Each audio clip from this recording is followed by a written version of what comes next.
ঝাড়গ্রাম গোপীবল্লভপুর, সেখানেও টানা বৃষ্টি আর টানা বৃষ্টিতে ফুঁসছে সুবর্ণরেখা। ভাঙন আতঙ্ক গোপীবল্লভপুরের মালিঞ্চায়। গত জামানায় বারবার আর্জিতে মেলেনি বাঁধ, নদীতে তলিয়েছে 1200 মিটার জমি। যে ছবিটা আপনাদের দেখাচ্ছি, ভাঙন আতঙ্ক, সেই আতঙ্ক গ্রাস করেছে প্রায় 250 পরিবারে।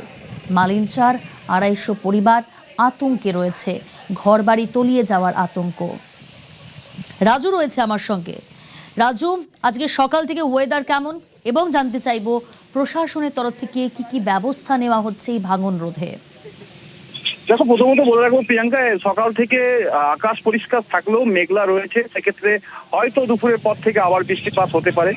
আর যেভাবে ঝাড়খণ্ডে বৃষ্টিপাত হয়েছে এবং ঝাড়খণ্ডের থেকে জলধার থেকে যেভাবে জল ছাড়ছে, সেক্ষেত্রে এই সুবর্ণরেখা যে আশেপাশের যে জায়গাগুলো রয়েছে, বিশেষত মালঞ্চা, এই মালঞ্চা গ্রামে প্রতি বছরই দেখা যাচ্ছে যে বন্যা আসে। সেই বন্যার ফলে বাঁধ ভাঙে এবং বাড়িঘর তলিয়ে যায় নদী গর্ভে।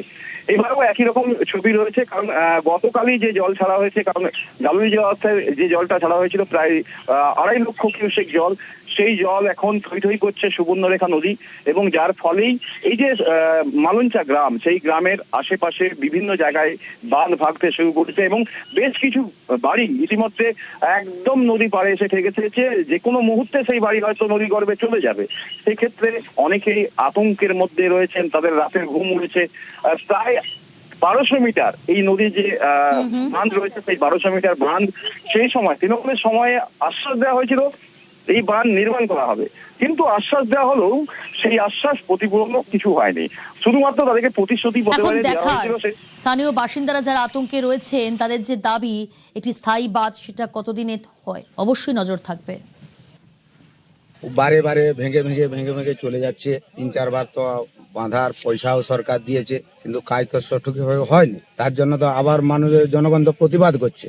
নেতারা যদি ঠিক মতন না কাজ করে, পাবলিক দুটো বাড়ি মোটামুটি গেছে আর কি। কোন গ্রামের লোক তো সবাই বলছে, বলে এভাবে যদি ভাঙে তাহলে আমরা টিকে থাকতে পারবো বলে আশা করি। আমার মনে হয় যে বালি খাদানের জন্য একটু হচ্ছে, মিনিমাম 15 থেকে 20টা বাড়ি তলিয়ে গেছে, আবার তলিয়ে যেতে বসছে 8-10টা বাড়ি।